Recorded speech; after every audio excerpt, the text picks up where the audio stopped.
तो आपके दिन की शुरुआत कब होती है, आप कब उठते हैं, ये बहुत इंपॉर्टेंट फैक्टर है आपकी पढ़ाई में या जो भी काम आप करने की कोशिश कर रहे हैं उसमें। तो क्यों ना आज एक परफेक्ट मॉर्निंग रूटीन बनाने की कोशिश करें कि सुबह सुबह आपको कैसे रहना है ताकि आपका पूरा का पूरा दिन प्रोडक्टिव रहे। किसी भी चीज़ की जो शुरुआत होती है वो बहुत ही ज़्यादा डिफाइनिंग मोमेंट होता है। कोई भी काम आप शुरू करने की कोशिश कर रहे हैं तो ये बोला जाता है ना कि अगर आपने अच्छे से शुरुआत करी है तो कहीं ना कहीं आधा काम हो गया, या शुरू करा है तभी आधा काम हो गया है।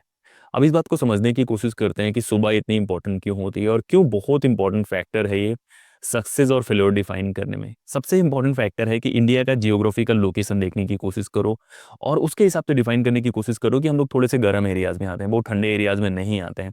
तो सुबह का जो वेदर होता है वो बेस्ट वेदर होता है। अगर आप सही से दिमाग लगाओगे गर्मियों में भी किसी भी टाइम पे अगर देखने की कोशिश करोगे, उसके अलावा अगर आप कॉन्सेप्ट जानते हैं अल्ट्रेडियन रिदम का या बॉडी क्लॉक का, तो उसके हिसाब से ये होता है कि सुबह का जो टाइम होता है मोस्ट प्रोडक्टिव होता है। जो लोग सुबह उठने वाले होते हैं, रात वाले डिसएग्री कर सकते हैं, आपका पूरा अधिकार है, लेकिन मैं इस चीज़ पे यकीन करता हूँ कि अगर आप सुबह उठते हैं तो बहुत प्रोडक्टिव होता है और वो कहीं ना कहीं आपको फ़ायदा उठाता है, ना सिर्फ आपकी फिजिकल हेल्थ में बल्कि मेंटल हेल्थ में, आपकी पढ़ाई में, हर जगह हेल्प होता है। तो मान लीजिए कि आप सुबह उठने वाले हैं या नहीं उठने वाले हैं, सुबह आदत बनाना चाहते हैं।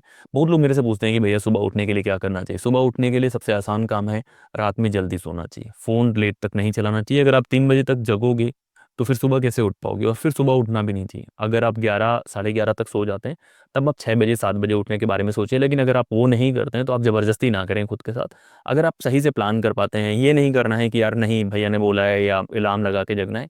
मैं अलार्म के कॉन्सेप्ट को बिल्कुल पसंद नहीं करता हूँ। मतलब अगर आपको अलार्म लगा के जगना पड़ रहा है, आपके बॉडी के अंदर एक क्लॉक है और वो क्लॉक अगर एक्टिवेटेड नहीं है तो कहीं ना कहीं आपको कुछ ना कुछ सोचना चाहिए। अब बातें कर रहे हैं कि एक परफेक्ट रूटीन क्या होता है। अगर आप सुबह उठते हैं 6 बजे, साढ़े 6 बजे, 5 बजे के राउंड उठने की कोशिश करते हैं, सबसे पहला काम आपको क्या करना है या कौन से 4-5 काम करने हैं ताकि आपका पूरा का पूरा दिन प्रोडक्टिव रहे। सबसे पहला काम आपको करना है कि इस तरह का अगर नज़ारा है तो आपको उठ के देखना है। मजाक कर रहा हूँ। सबसे पहला काम है आपको इंटेंशन के साथ उठना है। ज़्यादातर लोग क्या करते हैं, उनको पता ही नहीं होता कि अगली सुबह क्या करना है। तो जब भी रात में आप सोने की कोशिश करें, जब भी आप एक्टिव रिकॉल करते हैं, कुछ भी करते हैं, दूसरे दिन का एक प्लान होना चाहिए कि कल क्या करने वाले हो। ज़्यादातर बच्चे सोचते हैं कि सुबह उठूंगा फिर मैं डिसाइड करूंगा क्या करना है। नहीं, आपको रात में डिसाइड करना होता है कि सुबह कौन कौन से सब्जेक्ट आप रिवाइज करेंगे, सुबह क्या करने वाले हैं, कल क्या करने वाले हैं। और एक अच्छा प्लानर ये सारे काम करता है।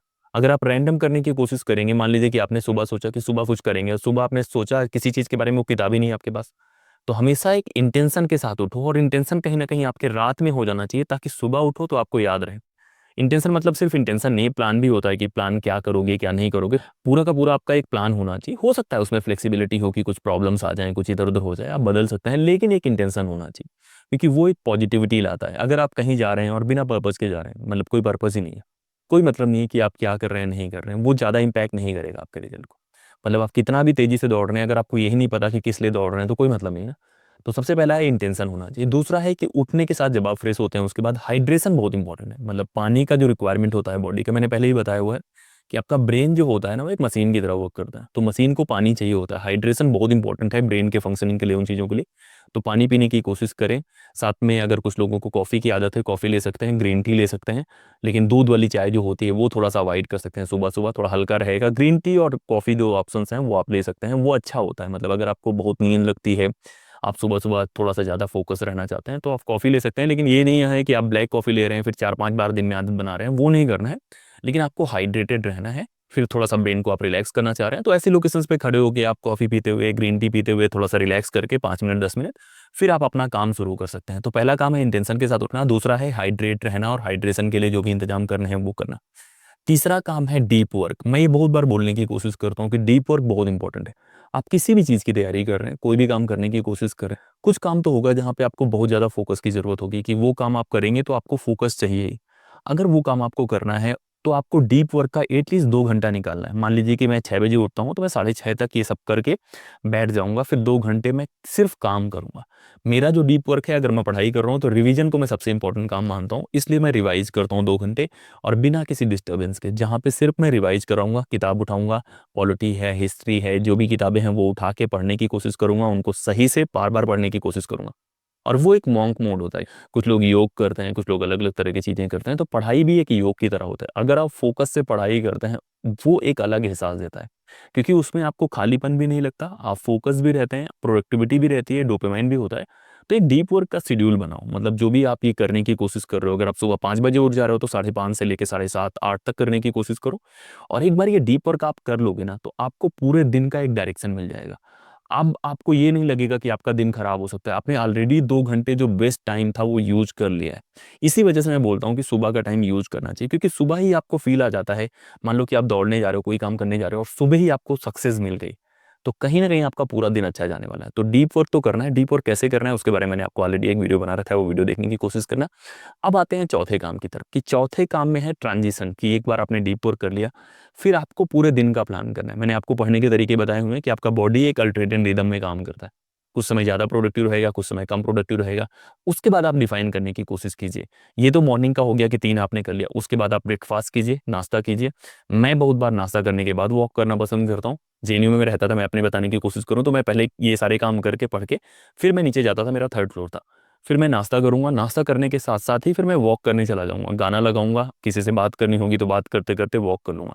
ये करने के बाद क्या होगा, आप कंप्लीट एक ब्रेक में आ जाते हैं कि आपने एक इंटेंस काम करा है और उसको ब्रेक की भी ज़रूरत है। मान लो आपने ब्रेन का बहुत ज़्यादा यूज़ कर डाला है, तो अब आपको ब्रेक की ज़रूरत है। मैंने नाश्ता करा, मैं वॉक करने चला गया, आधा घंटा 45 मिनट का एक ब्रेक हो गया। उसके बाद फिर मैं एक ब्लॉक बनाऊँगा। जो मैंने आपको ब्लॉक बनाने वाली टेक्निक बताई है, जब मैंने टाइम टेबल के बारे में बताया कि आपको टाइम को अलग-अलग ब्लॉक में बाँटना होगा। तो एक जो 2 घंटे का ब्लॉक था वो मैंने यूज़ कर लिया। अब अगले ब्लॉक में एंटर करना है। हो सकता है वो 9:30 से हो सकता है 10 से हो। फिर अगले ब्लॉक में एंटर करके जो भी आपका इंपॉर्टेंट काम है वो करते रहिए। पोमोडोरो टेक्निक और अल्टरनेटिंग रिदम, 2 चीज़ों का हमेशा ख्याल रखो कि कब आप ज़्यादा प्रोडक्टिव हैं और आपका मैक्सिमम फोकस कितने देर का है। तो ये तो चौथा काम है कि आप दूसरे में ट्रांजिशन में करते हैं। और 5वां है कि आपको क्या-क्या नहीं करना है। सुबह उठ के फ़ोन नहीं चलाना है। बहुत बच्चे क्या करते हैं, उठते ही फ़ोन देखते हैं। ऐसे किसका मैसेज आ रहा है? डोनाल्ड ट्रम्प का आ रहा है, प्रधानमंत्री का आ रहा है, सीएम का आ रहा है, किसका मैसेज आ रहा है? मैक्सिमम आप किसी ऐसे इंसान का इंतज़ार कर रहे होंगे जिससे प्यार मोहब्बत होगी, बाद में रिप्लाई करोगे तब भी चलेगा। और कोई इंसान जिसके लिए आप 1 साल 2 साल से मेहनत कर रहे हैं, सिर्फ़ सुबह अपनी खराब करने की कोशिश कर रहे हैं और नहीं लग रहा है कि यार नहीं पॉसिबल है, तो लोग चेंज करो भाई, कहीं और जाने की कोशिश करो। तो फ़ोन चलाने के जो आदी हैं, रील्स मत देखना। रील्स अगर आपने 1 देखी, 2 देखी, आपका पूरा दिन खराब होने वाला है। क्योंकि सुबह-सुबह आप उस रिदम में चले जाते हैं। जो चीज़ें आपको 2 घंटे पढ़ने के बाद खुशी मिलनी थी, वो कहीं न कहीं 2 मिनट, 1 मिनट की रील्स में आपको मिल जा रही है। तो वो प्रॉब्लमैटिक एस्पेक्ट है, वो आपको इम्प्रूव करना है।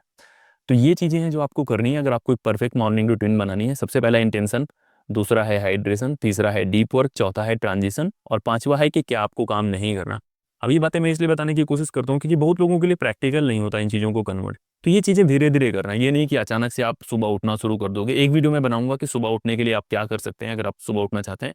और इस चीज़ पे मैं यकीन करता हूँ कि अगर आप सुबह उठते हैं तो आप ज़्यादा प्रोडक्टिव होते हैं। मतलब बहुत लोग डिसएग्री कर, मेरा भाई ही मेरे से डिसएग्री कर जाएगा। लेकिन मैंने देखा है और मैंने एक्सपीरियंस करा है लेट नाइट जगने वालों को और सुबह उठने वालों को। और अगर आपको ज़्यादा प्रोडक्टिव होना है तो आप सुबह उठने की कोशिश कर सकते हैं। अगर नहीं हो पा रहा है, बहुत सारी कंडीशंस होती हैं अलग-अलग, तो ज़बरदस्ती मत करो, लेकिन कोशिश ज़रूर करो। उसके लिए सिंपल है कि रात में आपको जल्दी सोना है। तो ये तरीके थे सुबह को बेहतरीन करने के। और अगर ऐसा वेदर है, ये सब चीज़ें हैं, तो आपको सुबह उठ के मज़ा लेना चाहिए क्योंकि धूप में फिर ये नज़ारे उतने नहीं दिखते हैं। तो आप अच्छे वेदर में रहो, अच्छे माहौल में रहो, व्यू अच्छा होना चाहिए रूम का। मैं पहले ही बोल चुका हूँ, अगर आपके रूम का वेंटिलेशन अच्छा है, व्यूज़ अच्छे हैं, तो आपकी नींद भी अच्छी होगी, आपकी प्रोडक्टिविटी भी बढ़ेगी, आप ज़्यादा ज़्यादा एफिशिएंट तरीके से काम कर पाएँगे। तो दोस्तों ये बातें थी मॉर्निंग रूटीन्स के बारे में। अब आपका काम ये है कि आपको टेलीग्राम, इंस्टाग्राम में कनेक्ट करना है, मेंबरशिप लेने की कोशिश करो क्योंकि अगर आप लोग ऐसे ही चलते रहो, मतलब अभी तक हज़ारों लोग वीडियोज़ देखते हो, 10,000, 15,000, 20,000 व्यूज़ आते हैं और 13 मेंबर्स हैं मेरे पास। आप सोचने की कोशिश करो कि लोगों को ये कंटेंट काम का ही नहीं लगता, या तो कि यार ये काम का नहीं, क्या ही देखेंगे, ये तो सब फ्री में मिल जा रहा है। कुछ ना कुछ तो आपको करना पड़ेगा, मेंबरशिप लेने की कोशिश करो। अगर आप लोग मेंबरशिप नहीं लेते हो सकता है कि कुछ दिन में मुझे ये सारे काम बंद करने पड़ेंगे, क्योंकि ऐसे नहीं चल सकता। मतलब जो मैं बताने की कोशिश कर रहा हूँ उसको समझने की कोशिश करो कि सारी चीज़ें फ्री में नहीं है, क्योंकि फ्री राइडर में फिर दिक्कत होती है कि मुझे कहीं न कहीं कोई कोचिंग जॉइन करनी पड़ेगी, फिर मैं उनके लिए काम करूँगा, फिर आप लोग को वो बातें सुनने को मिलेंगी जो मैं कहना नहीं चाहता। तो एक काम करो, ज़्यादा से ज़्यादा लोगों से शेयर करो, सब्सक्राइब करो, मेंबरशिप लेने की कोशिश करो और हर वीडियो में कमेंट ज़रूर किया करो और कमेंट करके बताओ कि आप सुबह उठते हैं कि रात में उठते हैं। इस वीडियो में इतना ही। जय